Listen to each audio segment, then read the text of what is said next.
Hey yo yo, selamat pagi, siang, sore, dan malam kaula muda dan kaula tuang dimanapun kalian berada. Balik lagi di channel Parku. Di video kali ini kita bakal ngerangkum alur cerita film Hollywood yang berjudul No Such Thing as Monster. Film ini dirilis pada tahun 2019 dan disutradarai oleh Stuart Stanton. Menceritakan tentang sepasang pacar yang bernama Mary dan David. Mereka berdua berencana piknik ke sebuah hutan, tapi sayangnya di hutan itu mereka malah bertemu sama keluarga psikopat. Penasaran bagaimana alur ceritanya? Langsung aja kita rangkum filmnya.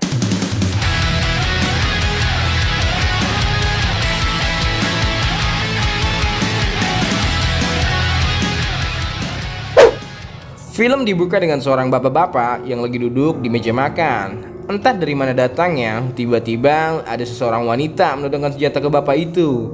Tapi anehnya, dia tidak menembak bapak itu. Wanita tuh malah pergi meninggalkan si bapak. Scene ini bakal berkaitan sama ending filmnya, makanya tonton terus videonya sampai habis, oke? Scene pun berganti ke David yang lagi membujuk Mary supaya mau diajak piknik ke hutan naik karavan. Buat kaula muda dan kaula tua yang gak tahu karavan itu apa, karavan adalah sebuah trailer beroda yang bisa ditarik oleh mobil. Di dalam karavan itu pun ada sebuah kasur, dapur, dan kamar mandi. Ya, bisa dibilang karavan itu adalah kamar motel yang bisa dibawa-bawa lah. Lanjut ke cerita filmnya. Sayangnya, Mary menolak ajakan David untuk pergi naik karavan karena Mary mengidap penyakit klaustrofobia. Informasi lagi nih, buat kaula muda dan kaula tua dimanapun kalian berada, klaustrofobia adalah salah satu jenis fobia di mana seseorang memiliki rasa takut terhadap ruangan yang sempit dan tertutup. Kita lanjut ke ceritanya. David pun terus membujuk Mary agar dia mau piknik ke hutan. Akhirnya, setelah sejuta rayuan manis dikeluarkan, Mary pun mengiyakan ajakan si David. Dan mereka berdua pun berangkat ke hutan. Sesampainya Mary dan David ke hutan, mereka berdua pun langsung masuk ke karavan. Mary pun awalnya agak takut dan resah karena klaustrofobianya kambuh. Tapi setelah ditenangkan dan dihibur oleh David, Mary pun jadi nggak resah lagi. Scene berganti ke malam hari. Layaknya pasangan muda-mudi, mereka berdua menikmati malam sambil menatap bintang-bintang. Indah banget kayaknya. Jadi pengen.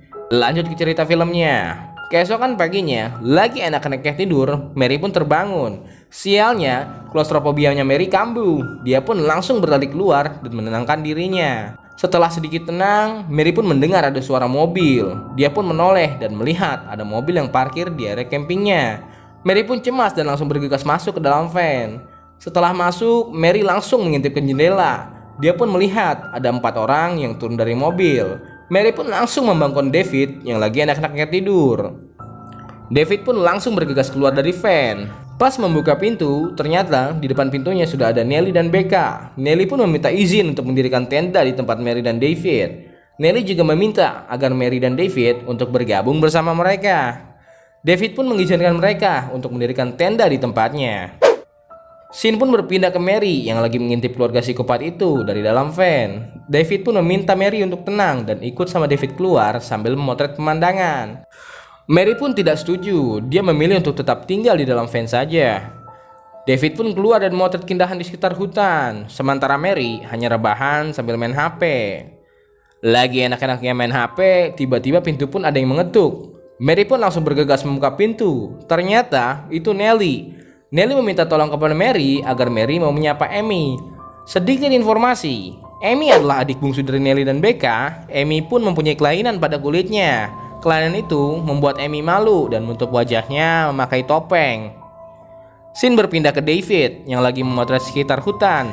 David pun tiba-tiba dikagetkan oleh kehadiran Becca yang ada di belakangnya. Becca meminta agar David memotonya, tapi David menolak karena David khawatir sama Mary. Becca pun dengan wajah nakalnya memaksa David agar mau memotonya. Akhirnya, dengan sangat terpaksa, David pun mau. Scene berpindah ke Mary. Mary pun menghampiri dan menyapa Amy, tetapi Amy hanya diam tanpa mengeluarkan sepatah kata pun. Mary pun dihampiri oleh Elmer. Elmer adalah pacarnya Becca. Elmer pun berkenalan dengan Mary. Scene berpindah lagi ke David dan Becca. Becca pun mulai difoto oleh David. Setelah selesai difoto oleh David, Becca pun meminta David untuk memfoto Becca tanpa busana. David awalnya ragu, setelah dibujuk rayu, David pun mau. Dasar David, pakai mamal kucing segala.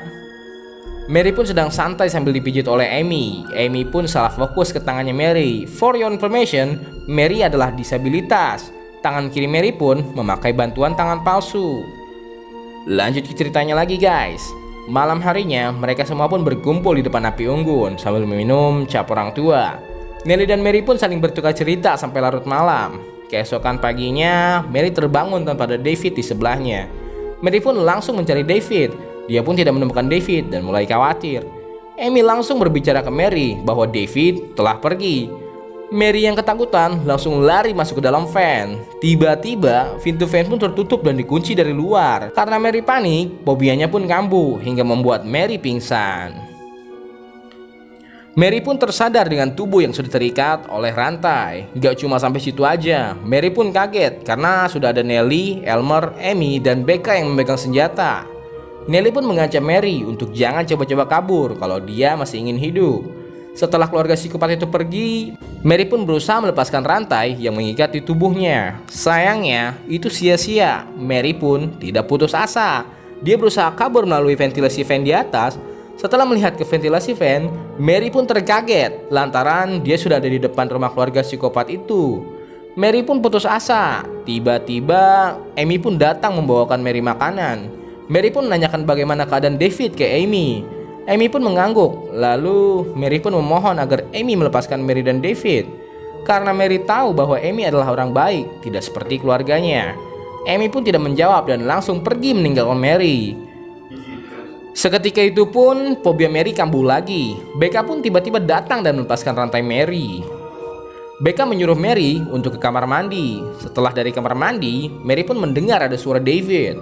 Di dalam kamar yang pintunya tertutup, pintu itu pun dibuka oleh Nelly yang habis begituan sama David. Mary pun merasa kesal dengan Nelly. Tapi karena ditodong pistol oleh Becca, Mary pun tidak bisa berbuat apa-apa dan kembali dikurung di van-nya. Scene berpindah ke malam hari. Mary pun terbangun dari tidurnya dan dia melihat ada sebuah jepit rambut. Mary pun langsung menggunakan jepit rambut itu untuk melepaskan gembok yang ada di tubuhnya. Setelah beberapa kali percobaan, akhirnya Mary berhasil melepas gembok di rantai tubuhnya. Mary pun keluar dari van dan masuk mengendap-endap ke rumah psikopat itu. Setelah masuk ke dalam kamar Mary, Mary menemukan David yang diikat di atas ranjang. Mary berusaha untuk melepaskan ikatan David, tapi sayangnya ada suara langkah kaki yang mau masuk ke kamar itu. Mary pun bersembunyi di bawah kasur. Pas Mary mau menyerang Becca, tiba-tiba Nelly sudah ada di belakangnya. Mary pun tertangkap dan dikurung di dalam kotak. Keesokan paginya, Mary pun bangun karena Elmer mengencingi kotak itu. Mary pun dipindahkan lagi ke dalam van-nya. Tangan palsu Mary pun diambil sama Becca, biar Mary gak kabur lagi. Scene pun berpindah ke Amy yang datang ke Mary. Amy pun memberikan obat tidur ke Mary karena Mary insomnia. Setelah minum obat itu, Mary pun tertidur. Scene pun berpindah ke beberapa bulan kemudian, di mana perut Mary, Becca, dan Nelly mulai membesar karena hamil oleh David. Elmer pun tiba-tiba datang dan menyuruh Mary untuk membantu Becca yang mau melahirkan. Tapi sayangnya, setelah bayinya mau keluar, Becca pun mati karena tidak kuat menahan rasa sakit. Nelly pun langsung merobek perut Becca dan mengambil bayinya yang masih hidup. Aduh, dasar keluarga psikopat, main belek aja perut orang. Keesokan paginya, karena Elmer kesal istrinya meninggal, Elmer pun datang dan ingin membuahi Mary. Karena Mary lagi hamil, dia pun tidak bisa berbuat apa-apa.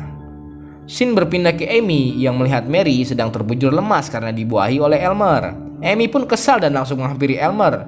Tanpa diduga, Amy langsung mengampak Elmer hingga dia sekarat.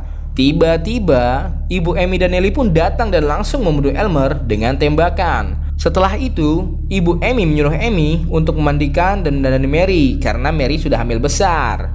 Mary pun akhirnya dimandikan oleh Amy. Mary pun memohon kepada Amy agar dia melepaskan Mary dan David. Mary pun berkata pada Amy bahwa Amy itu berbeda dengan keluarganya. Amy adalah orang yang baik. Amy pun terngiang-ngiang dengan omongan Mary. Akhirnya, Amy melepaskan Mary. Tapi tanpa diduga, setelah Amy melepaskan Mary, Mary pun langsung menghantam Amy hingga sekarat. Mary pun langsung masuk ke rumah dan membawa pistol yang dibawa Amy tadi. Setelah masuk ke rumah, dia melihat bapak-bapak yang di awal film tadi. Akhirnya, dia pun tidak menembak bapak-bapak itu. Mary pun langsung pergi ke kamar David. Tapi pas di kamar David, ternyata David lagi dibuahi oleh ibunya Amy. Mary pun langsung menodongkan pistol ke ibunya Amy. Ibunya Amy pun langsung diam dan tiarap.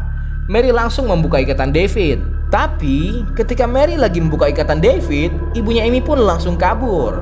Mary pun menembaknya. Karena skill menembak Mary masih noob, tembakannya pun meleset. Pas Mary mau balik lagi menolong David, tiba-tiba Nelly pun datang dan langsung men-smackdown Mary.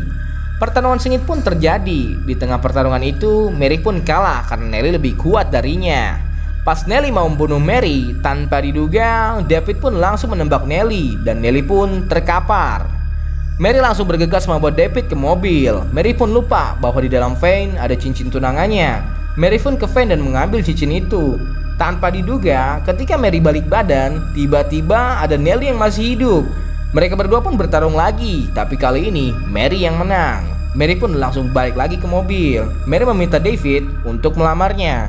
Akhirnya David bertanya, "Mary, maukah kamu menikah denganku?" Mary pun menjawab, "Iya maulah."